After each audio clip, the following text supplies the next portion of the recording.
The story centers around a young Amish woman named Emma Miller, who yearns for an adventure that will help her discover her true path in life. The film opens with a woman riding freely along a highway, enjoying the breeze in her hair and the warm sunlight on her radiant face. But that peaceful moment quickly fades as we shift to our main character, Emma. It had all been a dream.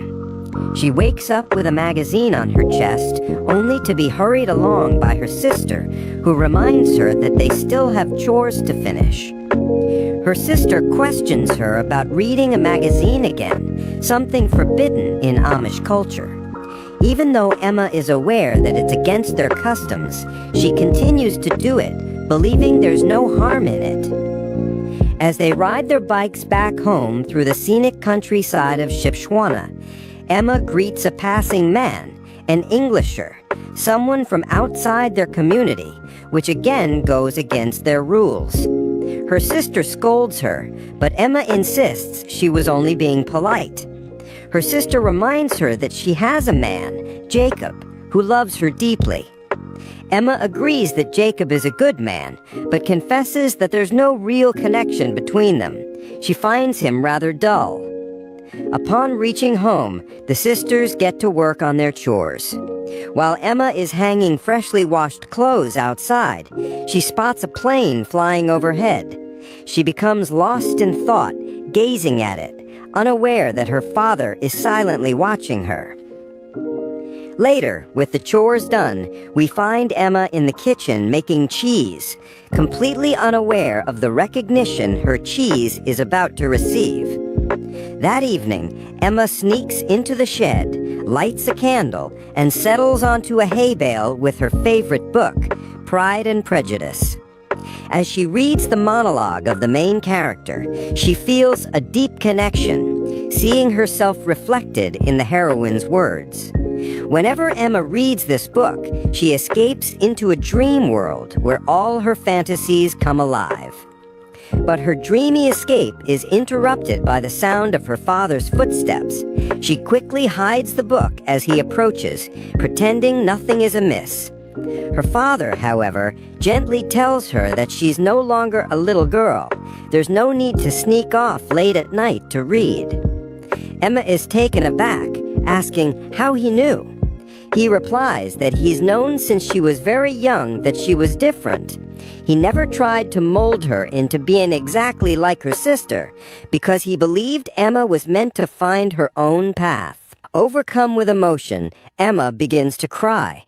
She admits that she tried hard to fit in and not stand out. Her father comforts her, assuring her that there's nothing wrong with being different. He tells her that her path will become clear in time, and maybe marrying Jacob could be a good step forward. But Emma tells him honestly that she doesn't want to marry Jacob. She asks what she should do instead. Her father hands her a letter from her cousin Lydia Ann, who has written from Charm, Ohio, asking for help on the farm. Emma hesitates. Leaving her hometown isn't something she wants to do, but her father believes it's for the best. He's seen how unhappy she's been, and that's not the kind of life he ever wished for her. Though Emma is reluctant to leave her family behind, he gently insists that this journey might help her find her way. With tears in her eyes, Emma embraces her father and thanks him. The next morning, as Emma is preparing to leave, Jacob stops by her house. Emma tells him they need to talk. She admits she's uncertain about many things, including him, and that spending the fall away will give her time to think. Jacob explains he plans to join the church, but to do so, he needs a wife who can join alongside him. Emma apologizes again and says her mind is made up. They wish each other well, and Jacob departs. Suitcases in hand, Emma steels herself for a new chapter. She boards a train bound for Charm, Ohio, excitement clearly lighting her face. Upon arrival, she's greeted by a handsome young man, Noah Weaver, sent by her cousin to collect her. They chat as the buggy rolls along. Noah offers to show her around, but Emma politely declines, saying she'll learn the town on her own. At the farmhouse, Emma meets her little niece, Mary, and hands Lydia a block of her homemade cheese. Later, while reading Pride and Prejudice at dusk, she's interrupted by Noah. He comments on the book and invites her to visit the town library for more by the same author. Emma courteously refuses, saying she can manage herself, and Noah leaves. She smiles after him. The next morning, Emma visits the library and is awestruck by its shelves of books. A phone's ringtone draws her attention. A young woman, absorbed in her screen, nearly knocks books down. Emma warns her just in time, and they laugh when no one is hurt. Handing back the phone, Emma notices a photo of the girl with a man. She asks if he's the woman's boyfriend. The girl says it's complicated, then stops, realizing she doesn't even know Emma's name. They introduce themselves.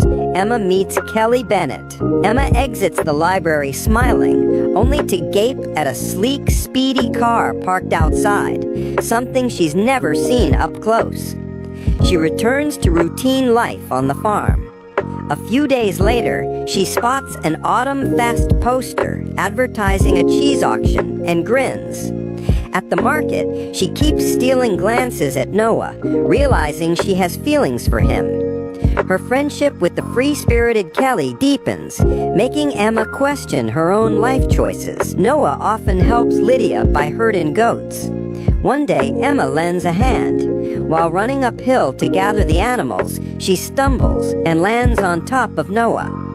It's awkward and briefly electric, but they brush it off. After petting the goats, they sit together. Noah praises a slice of her cheese Lydia gave him and asks the secret ingredient, but Emma won't tell. He suggests she enter the Autumn Fest cheese auction. She says she's thinking about it. When he wonders if someone back home is waiting for her, Emma answers that she wants something different and hasn't found it in charm.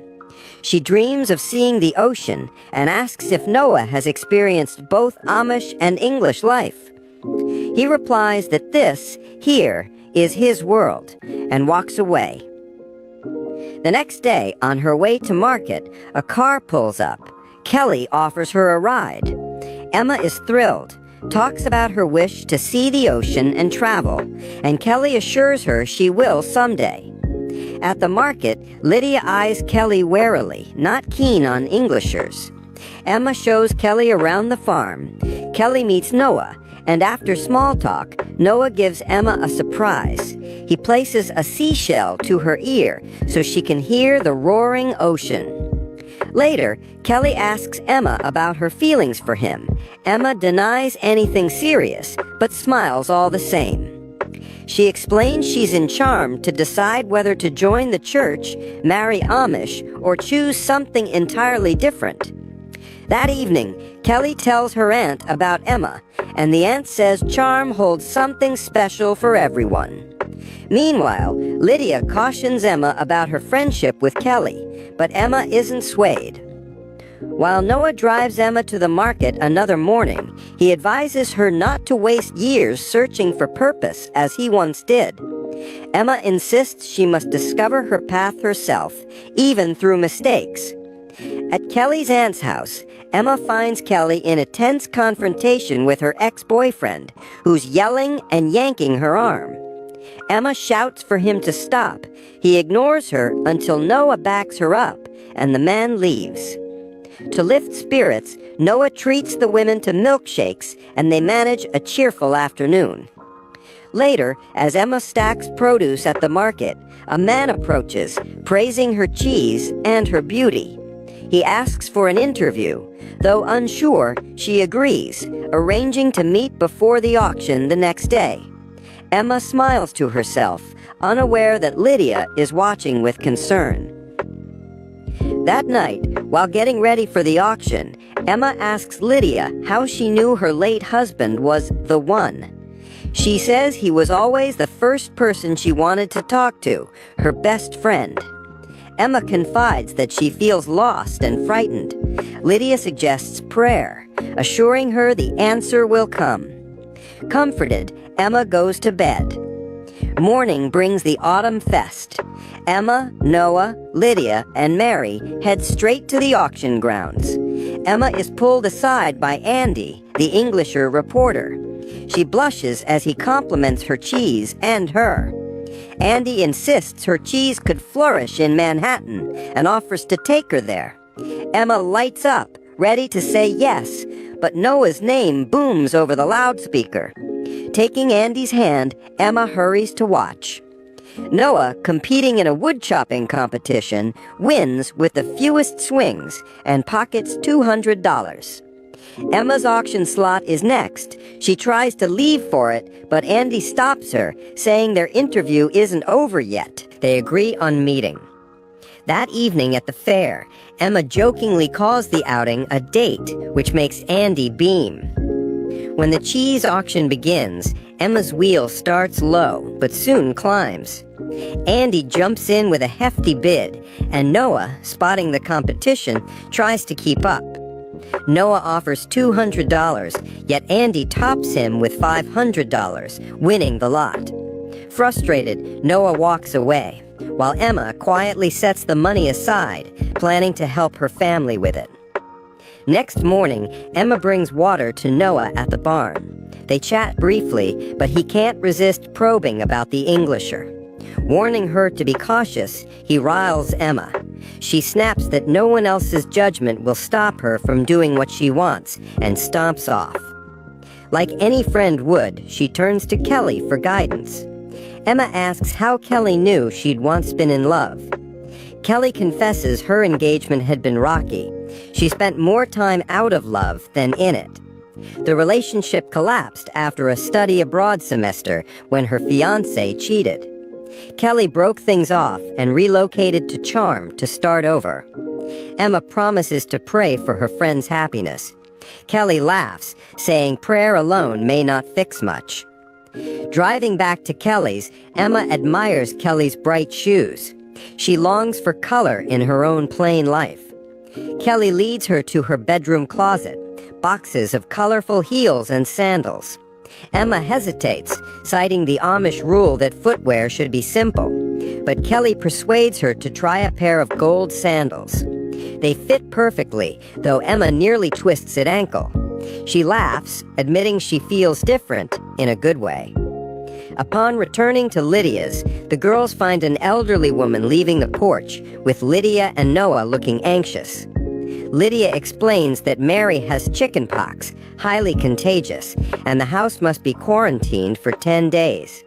Since Emma never had chickenpox, she's expected to go home. Emma protests. She's not ready. Kelly offers Emma a room at her place. Lydia refuses, but Emma raises her voice, arguing there's no harm. Noah steps in, gently telling Lydia to let her go. Confused, yet relieved, Emma packs and rides off with Kelly. That night, alone in her new room, Emma removes her cap, letting her hair fall loose. She imagines wind tossing it the way she's pictured in her dreams, then guiltily pins it back up. Date night arrives. At the fair, Emma tells Andy she'd love to travel the world. He replies that travel is wonderful, yet bittersweet. Sometimes you see something so beautiful, it steals your breath. He recalls standing alone before Rome's Trevi fountain, making a wish and tossing in a coin. Emma asks the wish. He teases that revealing it would break the spell, but says it's coming true right now as he gazes into her eyes. He adds he could show her every place she's read about if she'll let him. Emma says it isn't that simple. Andy accepts that, then whisks her to a gyro stand so they can taste a bit of grease. Emma, absorbed in talk, doesn't spot Noah watching sadly from a distance. He turns away. After eating, Andy resumes the interview, asking for Emma's secret ingredient. She grins, a touch of honey, first added by accident, but now a staple. Andy jots notes, and for flair, calls it a family tradition. Emma questions the embellishment. He says it hooks readers. He then invites her to a real dinner before he leaves town. Emma agrees. The next morning, Emma's sister phones. She's going to marry Jacob and hopes Emma is happy for her. Stunned yet relieved, Emma hurries to Kelly. She's thrilled she didn't marry the wrong man and feels free to choose her own path. Kelly congratulates her, then is shocked to learn Emma and Andy have a dinner date that night. They rush home, trying dresses until Emma finds the perfect one. Evening falls. Andy waits at the restaurant. When Emma enters, he's dazzled, seats her, orders dinner and red wine. He offers her a drink. She declines, saying she doesn't imbibe. Across town, Noah visits Lydia, pushing half-eaten pie away. Sensing his misery, Lydia advises, "Fight for the one you love." Noah bolts out the door. Back at dinner, conversation falters. Emma realizes they share little in common. Andy abruptly leads her outside to watch fireworks, practically dragging her along. After they leave, Noah arrives at the inn looking for Emma, but she's gone. Andy drives Emma to a scenic overlook. Fireworks light the sky, yet Emma feels uneasy at his closeness. When Andy forces a kiss despite her refusal, she shoves him away and returns to the inn in tears. Determined to leave Charm, she packs her bags. Kelly tries to stop her, but Emma pauses. Noah stands waiting. Emma tells him she's finally found faith and answers. She loves the one who always listens, her best friend, the place she truly belongs. She smiles. Noah smiles. They kiss, sealing their love. A year later, Emma cradles her newborn baby. Kelly visits, bringing news of Emma's cheese success. Emma looks up, notices a plane overhead, and smiles. Once her greatest dream, now important next to the purpose she holds in her arms.